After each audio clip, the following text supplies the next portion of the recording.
Alright, welcome back to a brand new video of the Target Individual Program, Target Individual Experience. Oh yeah, the New York Predator Department again engaging in coercive threats in the home, illegal surveillance, and using Pam to engage in these sort of subliminal messages. So she came back from the doctor. Actually, I got a video I got to upload too. And I went to the store to pick up some Chinese food. You see the stalker at the corner there, so how they get people to stalk you, right? Criminally stalk you. That's what it is that they do. I was saying she had asked me to do laundry, and I said to her, I said, no. Why? You just coming in the house and you asked me to do laundry. You've been home for 4 damn days. 4 days. I called you for the past 2 days. You have Lissa didn't go to school. You laid in your bed. I understand you're not feeling well, but you had 4 days. Be home. You could have did laundry. You could have did one load every single day. All right, and it's not much because all you gotta do is take the elevator down to the basement, and there's laundry in the basement. Not like like we have here. Right? See how walking, pushing that laundry. Right? She ain't got to do that shit. You know what I'm saying? She ain't got to do it. But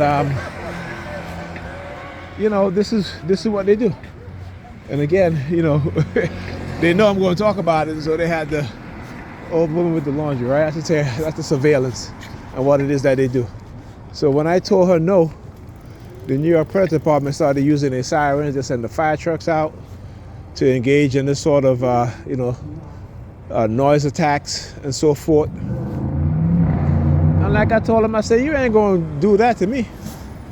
It ain't never going to happen. It ain't never going to happen. She knew that she needed laundry done. She wasn't able to do it. She could have called me yesterday. Right? She could have called me Monday. Okay? No. So why today? Why today? And all of a sudden, she's like, talking to me about. I said, listen, I've told you many times this is going to happen. I've told you the older you get, particularly with your issues, is that when you get sick, it's going to get worse. But you choose to ignore, you choose to, and then trying to blame Ethan now. Oh, it's Ethan's fault. That's the reason why I'm sick. The reason why I got a viral infection, because it's Ethan.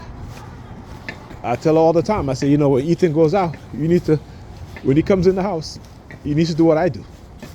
Every time I get in the house, I take my clothes off, I spray my clothes with disinfectant spray. I spray my coat, my pants, right, with disinfectant spray. Right? I spray the whole house with disinfectant spray. You know what I'm saying? But, she doesn't like to hear that. She used to say, particularly in COVID, she's like, oh, you weird. Why you spraying disinfectant spray every time why are you disinfecting your clothes and spraying the laundry? I say, yeah, because when you and the kids come home, right, particularly with COVID, right, this is what you have to do. But she called me weird for doing that. And then when her ass got sick, when she got sick from COVID, her ass was sick and everything like that, right? I didn't get sick.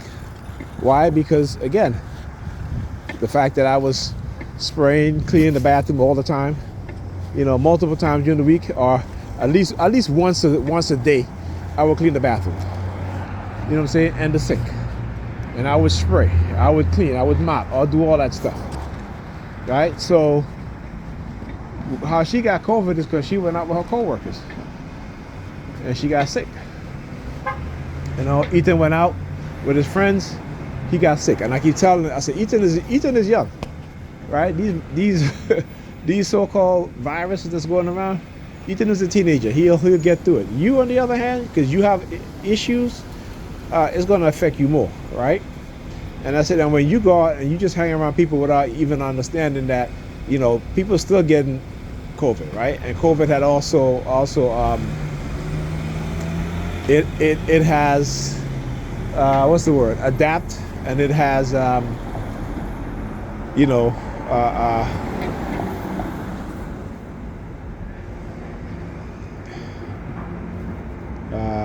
what's the word I'm looking? I forget the word I'm looking for. But anyhow, and that's what happened, right? So the fact that you're still not being cautious, you're still not being careful, is, and I keep saying to her, you have to change your mindset and become aware of these things. You know what I'm saying? Like every single day, even when I go home. When I go home, I do the same thing. I do the exact same thing, right? I gotta, if I clean the bathroom, I gotta clean the bathroom. I'm spraying, whatever. I'm buying disinfectant cleaner. You know what I'm saying? If I don't buy it, my sister don't buy it, no one else will buy it. So, it's either gonna be between me and her, right? You know what I'm saying? Because nobody else think about these things.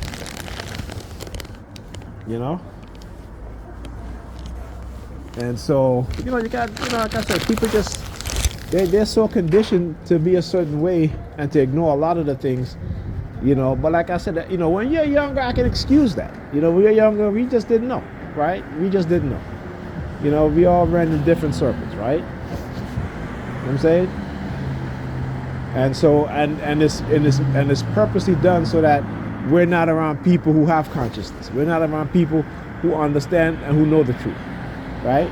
We're around people who's going to, who are conditioned to tell us what we want to hear, right? To ignore the reality, to say, oh, this don't happen and this and that, because they themselves don't know, right? So they're ignorant to that fact, right? So, like I said, if we have people within our community who are conscious and can tell young people something, they'll be able to make better decisions for themselves and really, tell them the truth, right? But what they do in our community is that they remove those people, right? Just like how I know certain things, and I would talk to these younger guys at times, sometimes we'll have a conversation, and and then all of a sudden they'll start the next time they'll recruit them to target me. Right, because they got to try to discredit me. They got to try to villainize me and to not have this. But I don't worry about that, because I tell them all the time. I said, particularly for black men, we don't have the luxury of remaining in that delusional state, right? Because as we get older, we understand that this system, what this system is and what it does to us, particularly because the system is designed particularly for black people to fail, and for black people to be exploited and so forth, and particularly black men, right? In ways in terms of, profiting off of us through the schools to prison pipeline and so forth. And black women, they are profiting in ways in terms of the beauty. Black women spend more money on beauty products, weave, makeup, wigs, more than any other group of women, right?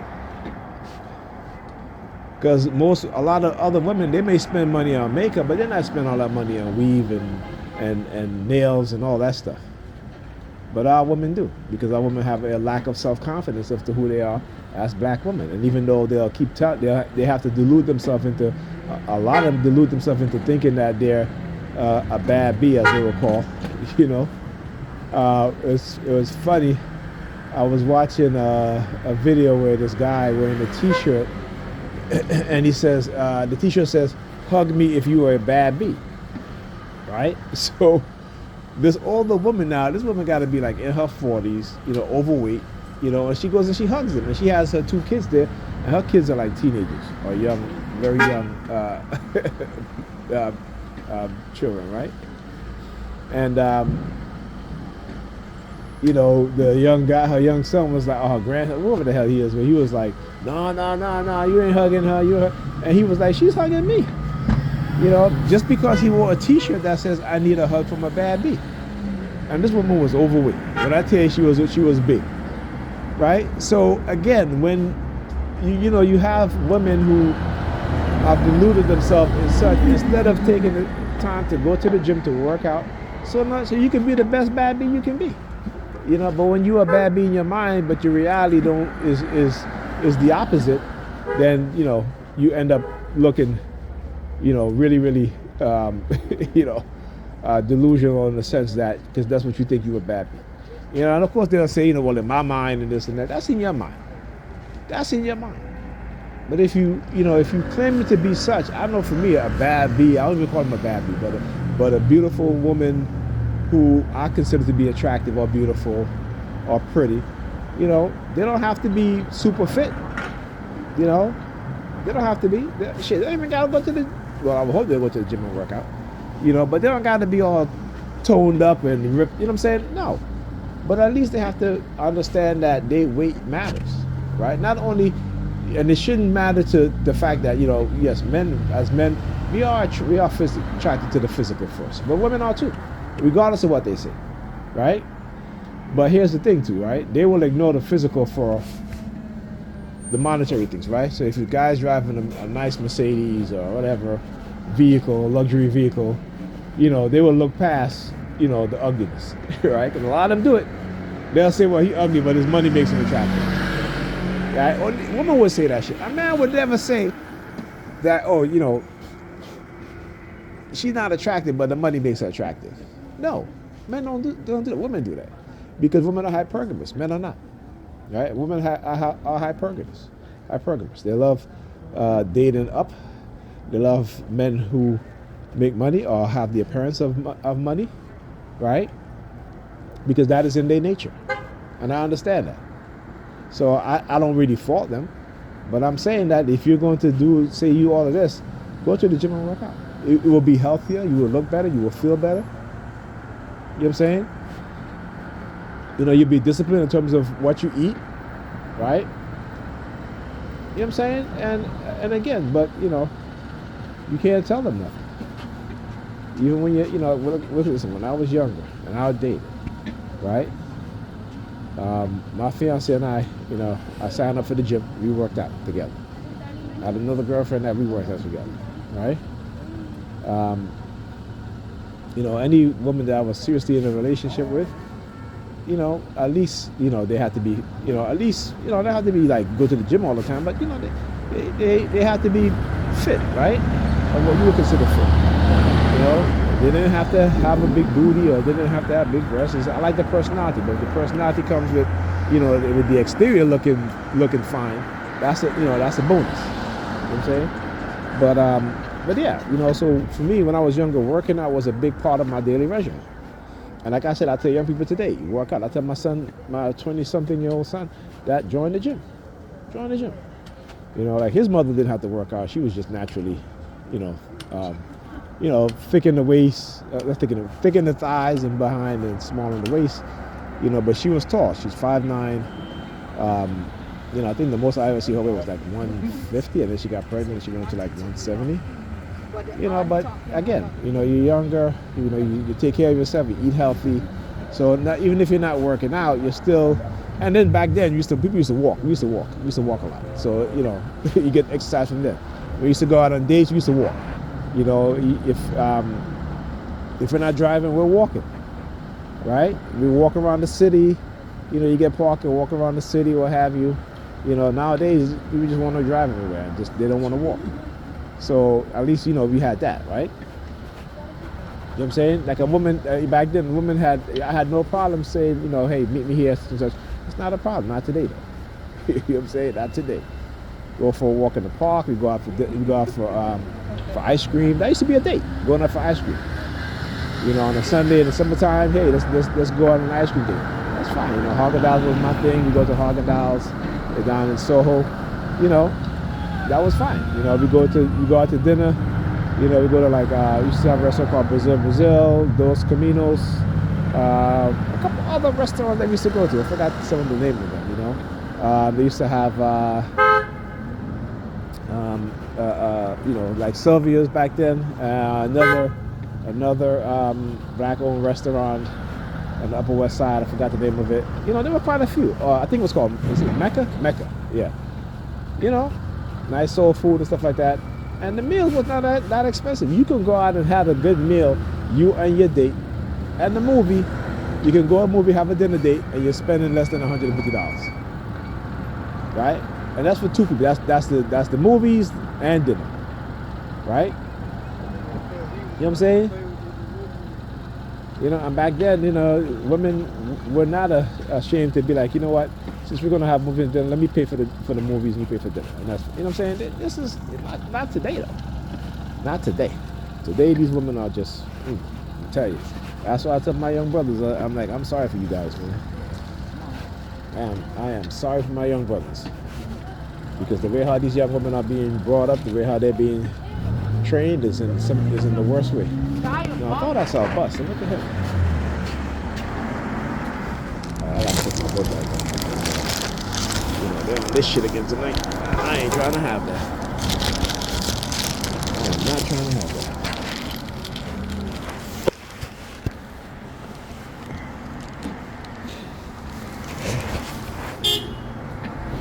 Oh yeah, well, they always know when I got a little extra something in my bag, right? Let me tell you.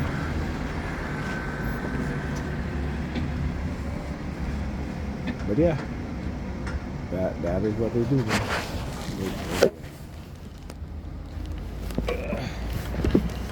Let me get over here somewhere.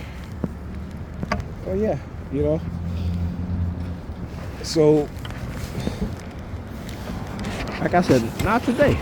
Today, these young women today is ridiculous, and I think, you know, back then I think the women and the young women and the young men, you know, we had you know, somewhat of an understanding, you know, because back then, you know, you used to have like you know, what we call hooky parties, right? You know, at a friend's house, you know, if his mom or parents is working all day, you're like, okay, we got a hooky party, you know, so we cut out of school early, go to the hooky party, and you know what I'm saying? It used to be from like, you know, from like 12 to 6 or something like that, you know what I'm saying? 12 to 5, something like that, you know? But we used to get harassed a lot by the New York Predator Department, a lot. We couldn't even walk the street. There have not been for 1 week where, you know, these predators were not coming around and, you know, putting everybody against the wall and searching them, right? I mean, literally growing up, it was like living in an occupied state, right? But you get so used to it, right? You know, these white racist pigs, you know, telling young black teenagers that, you know, they'll shoot them in the head and shit like that. I mean, this is the type of shit that these police used to say. You know, like I said, they're predators, man, and that's how they behave. You know, like I said, that's why you see in New York City, I can tell everybody, New York City is one of the most racist, but, you know, a lot of us don't want to understand that. And our women are literally illiterate when it comes to the law and what they should do and what they shouldn't do. You know, like, you know, allowing police officers in your home while they, you know, not, you know what I'm saying, they'll make up shit. And you have children in the home, and these police officers literally come in there and they're abusing your children. They're abusing their children. They will literally, you know, without a warrant, right? So this is what you have to deal with also. Like I said, this is the reason why, you know, they separate the black man and the black woman, so they can abuse the women and the children. And not to say that they don't abuse the man, but when it comes to these going into homes which they know that there's no father in the house, they can abuse the women and the children. You know what I'm saying? We see it, you know, what was it, you know, particularly in Chicago, where they go on these late night, early morning raids, and they're basically raiding homes based on lies, right? Based on paid informant who will lie, right? And like I said, they use that as practice, right? We talk about urban guerrilla warfare. They use that as practice. They understand that by terrorizing children, black children at a young age, because like I said, isn't it a coincidence that the majority of the homes that they're raiding, I mean, it's not a coincidence, I'm just saying, right? It's not a coincidence that the majority of the homes that they're raiding are single mothers with young children, right? Like, you don't see the pattern? you don't see that? And it's done on purpose. And if they do raid a home that has a father in the home, you know, it is different. You can tell it's different, because that man is not going to stand for it, even though he has a gun pointed at his face of these racist cops. Right? So it is a difference. At least those children know that, you know, at least their father is there, right? Whereas, with no man in the house, and they've been thrown to the ground in handcuffs and shit like that, face down, have gun pointed in their face. Like, what kind of shit is that? And that's the police department in America. I was watching Joy Reid. She was on one of these shows, and these white pundits, Republican pundits, talk about Iran, how Iran hates America because America's a free nation. I'm like, America is not a free nation. All right? America has never been a free nation. Right? And they tend to ignore the fact that the reason why the people of Iran don't like America is because of what America did, what American corporations did to their nation. All right? The reason why we have migrant crisis at the border is because what America did in South America, particularly the CIA. See, we tend to want to ignore that fact, right? But this is what the liberals do and the conservatives do, right? They talk about American exceptionalism. Well, if I'm talking about American exceptionalism, I'm talking about America supporting democratic countries in where people elect their leaders democratically, right? Not the America that goes and overthrow a democratically elected leader because corporate America want to take their land, their natural resources, right? Then put leaders in position of power who brutalize their people, right? And then you want to complain about the migrant crisis. You know what I'm saying? Same thing with Europe. The European in the war of Iraq, Afghanistan, caused so much devastation. Syria, right? Lebanon, right? Libya. Okay. So you bomb these people, you destroy their home, their society, right? And then you complain about the migrant crisis from Northeast Africa.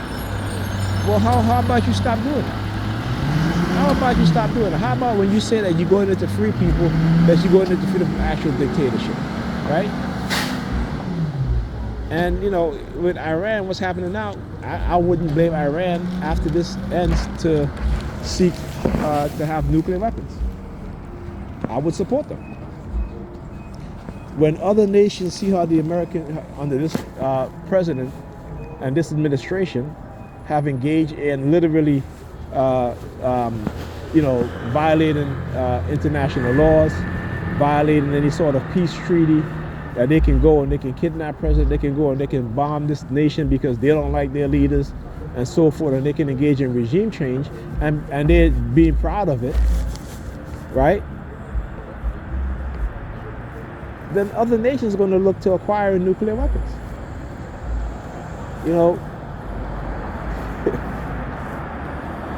When we talk about diplomacy, right? And America has never been a true a nation that engaged in diplomacy, because it will engage in diplomacy on one hand, and covertly it will engage in violence against other nations, right? Those very same nations that they would engage in diplomacy with, right? It's special forces, it's CIA agencies, and other agencies will engage in what? Covert action. Okay? So when nations are starting to realize that we can't trust the United States, when even our own allies are saying we can't trust the United States, right? And not only the United States, but the American people, because the vast majority of American people voted for this guy, right? And we see what's happening. Okay? We see what is happening. Look at what happened in Cuba. Okay? So going forward, nations that have resources that we need, right? If they decide that they're not going to share not even share those resources, but they're not going to engage in any sort of deal in which we can have those resources through, buying those resources or having any sort of business dealing, they're going to say, hey, you've done this to other nations. So you can't say that, all of a sudden now it's wrong when you yourself have done it to other people, other nations. But that's what we're dealing with. Okay, another bus is coming. Hopefully that one's not out of service. Right? You know, like I said, we have become hypocritical. We have become immune to genocide, right? And particularly with the religious right, who have engaged in manipulating and infiltrating our communities and manipulating us, you know, to usher in their so-called war, so they can bring in, so they, in their hopes of their Jesus will return. I mean, it's ridiculous, and this is why there's a separation between church and state. And they're trying, and right now, whoever when the next Congress is elected, they need to double down on the separation between church and state. They need to ban church organizations from being involved in politics, and if they are in politics, they need to be taxed, right? Because they love church and state when they're not taxed. When they're taxing them, then it's separation between church and state, right? That is the mindset. That's what I'm talking about. So they need to double down and enshrine the separation between church and state. You know, no churches should not be receiving any government money if they're engaging in politics, right? If they're engaging in bias against other religious groups also, right? And so we gotta, you know, it needs to happen, because these people will cause wars and they will cause chaos for their delusion, right? About their Messiah returning, right? And like I said, you know, particularly when you live in a nation that have not had bombs dropped on it, you know, except for in the black community, you know, but overall have not had other nations invade and try to do a regime change here, you know. Actually, we know we live in comfort, right? Or I wouldn't even say comfort, but more in terms of warfare, right? We have not experienced that here since the Civil War, right? But you know, black people have been engaging in racist warfare against us, but for the most part, we tend to ignore it, right? So the only group of people in America that's constantly being whose war has been constantly perpetrated on is black people. So we're used to. We may not have the bombs dropping, but we have the environmental warfare, the poisoning of our communities, the bad food, you know, the cognitive warfare, the neurocognitive warfare, you know what I'm saying, the educational warfare, and so forth, right? Economic warfare. So black people have been sanctioned. You know, we are the original people, sanctioned people, right, of any nation. So you know, Haiti being the first, you know, with the French and the Americans, right? Then we have nations in Africa and so forth, right? So we gotta be quite aware of what it is that they do and what it is that they're perpetrating against us. All right? Anyhow.